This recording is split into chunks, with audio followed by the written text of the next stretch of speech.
And let's move on now to the third prospect on our list, and that is Jordan Addison, the wide receiver from Pitt/USC, because we're going to talk about both of those years here.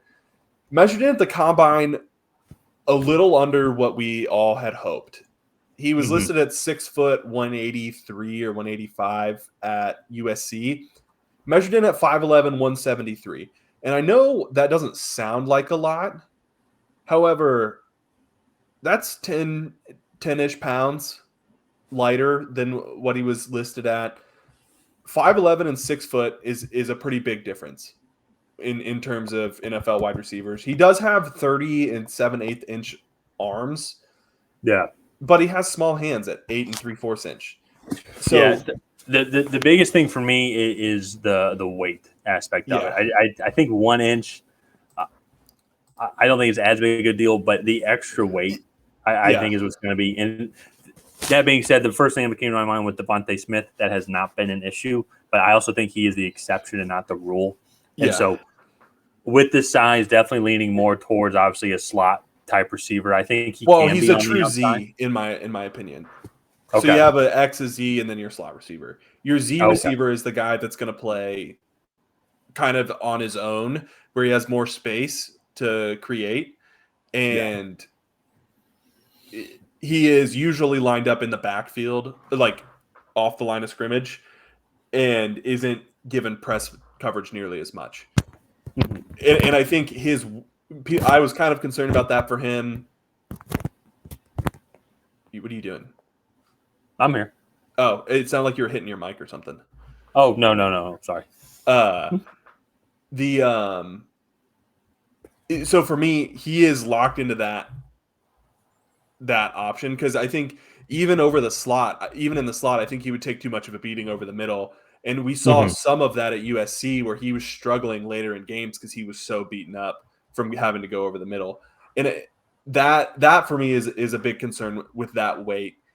He has the route running and football acumen to be an elite receiver at the next level. I'm just really concerned about his size. Yeah. Well, and that's a concern for me as well. The thing that gives me positive and why I think there's a good argument for him to be the number one receiver taken off the board and in this class is very few receivers have this opportunity to say this, but he has been successful under two different quarterbacks and under two totally different systems and two totally different conferences. Kenny Pickett was first quarterback taken last year, and he had in the 2021 season with him, he had just shy of 1,600 yards and 17 touchdowns.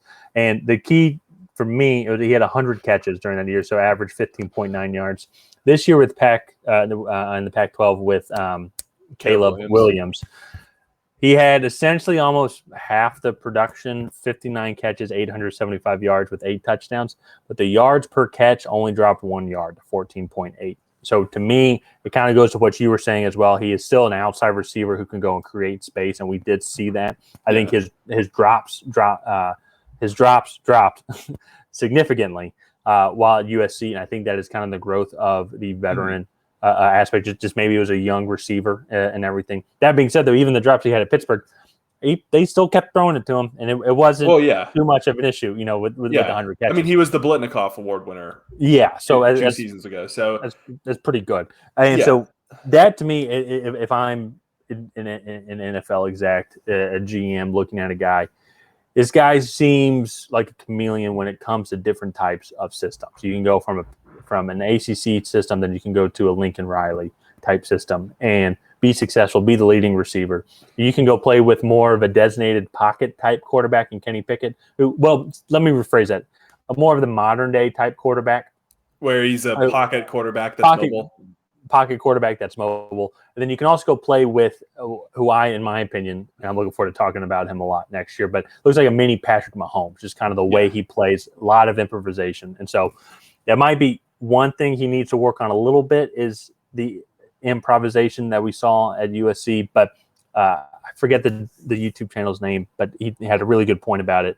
It might just need to take some time to get used to that system playing with Caleb Williams. So I think once he gets into a system, he will get used to the tendencies of the quarterbacks in there because we've seen them be successful. He went from his freshman year of 60 catches, 666 yards with Kenny Pickett as a QB, then to over doubling that production, after he got used to the system and everything. So maybe that just takes time. He is a very just consistent receiver, 4.49 at 40. And really good at route running. He just seems like he has the good speed.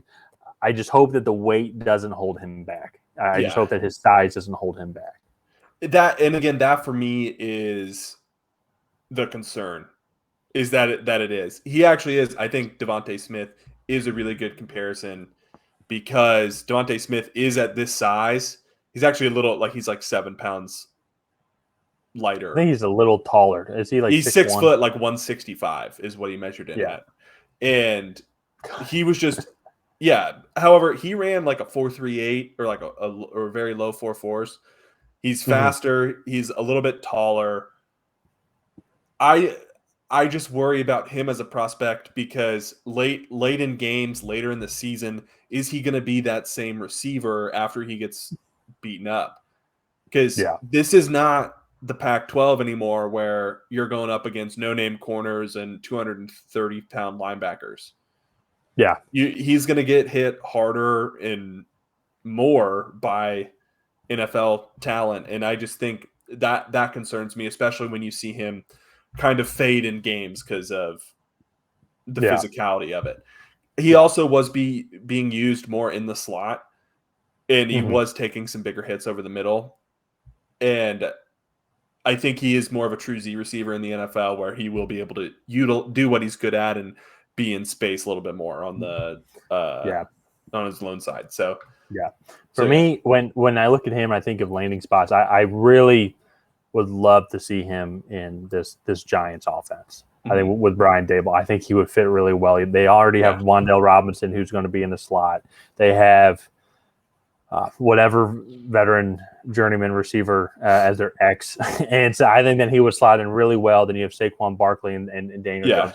I think that Dable would be able to utilize him very well. And so that to me, I think would be the ideal landing spot. But that being said, though, I also think if he went to Minnesota, I think he'd be a great opposite complement to what Justin Jefferson is as well. So, I think if you've watched the live stream and if I tonight, I think you can kind of get a scene where I think a lot of these receivers are going to fall. It's going to be in that 20 range. And so and I think that those teams that are there, I think that he would fit very well into that system. No, I agree. He's one of those guys, I could see him going a lot of different places. I think he would fit in well in Seattle, LA. I think he's kind of a Swiss Army knife. I think he just needs to be coached and somewhat protected physically from more imposing defenses.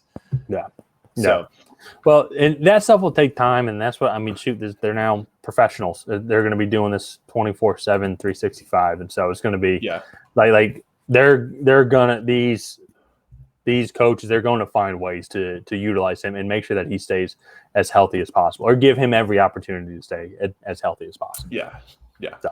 But let's go ahead. Let's wrap him up there. I think he has very good upside in the NFL. He's definitely a first-round prospect. It's just where in the first round.